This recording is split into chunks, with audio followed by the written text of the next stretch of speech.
الحويني لما قال لك لابد ان نغزو بلاد اخرى لكي نقضي على الفقر وناخذ نساءهم سبايا. والله يا سيدي الحويني ما جاب حاجه من عنده، يعني هذا الكلام بيتدرس للعيال اللي في الازهر.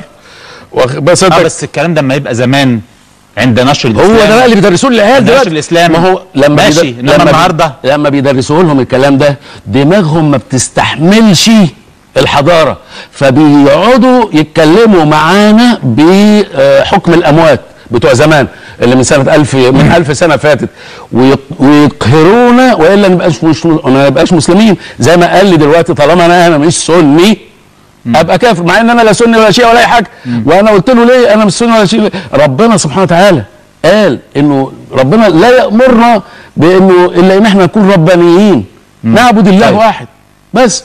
في شوف كمان من ضمن اللي بيدرسوه للعيال بيقول وحيث جوزنا اكل ميته الادمي، يعني ممكن ياكل ادمي بس في حاله الاضطرار لا يجوز طبخها ولا شيها لما في ذلك من هتك حرمه. بعد ما هياكلوا بس ما يسلقوش ولا يشويه، ويتخير في ذلك بان اكله نيئا وغيره. وله قتل مرتد، خلي بالك، وله قتل مرتد واكله وقتل تارك. ايوه، يعني يقتل بني ادم وياكله عشان جعان. لا مش كده وبس، ده بيدرس عندنا في الازهر. بص يا سيدي، الازهر الشريف قطاع المعاهد الازهريه، الاداره المركزيه للكتب والمكتبات والوسائل التعليميه، الاقناع في حل الفاظها بشجاع للصف الثالث الثانوي. والكلام ده صفحه 256 السنه دي يا شيخ الازهر، السنه دي يا مفتي الجمهوريه، يا وزير الاوقاف، صح النوم.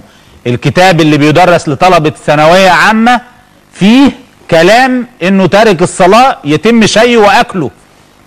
ايوه، قتله ثم شيه ثم اكله دون الرجوع للحاكم. يعني ده يعني ارضيه خصبه لانشاء جماعات بالامر بالمعروف والنهي عن المنكر تعمل الكلام ده. بص يا سيدي، وله قتل الزاني المحصن والمحارب وتارك الصلاه ومن عليه قصاص وان لم يأذن الامام في القتل.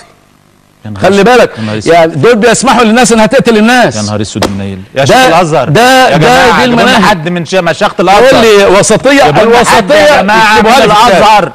الوسطيه يكتبوها لي في كتاب. يعني احنا بنقول الازهر وسطي، اهلا وسهلا، يكتب لي الوسطيه في كتابه ويطلعوا لي، انما ما يقوليش ده الاقناع وده الاختيار لتعليل المختار وده مش عارف. لا، ما ينفعش. يعني ينقحوا بقى السنه وينقحوا الفقه ويجددوا الفقه علشان نقدر نعيش بيه.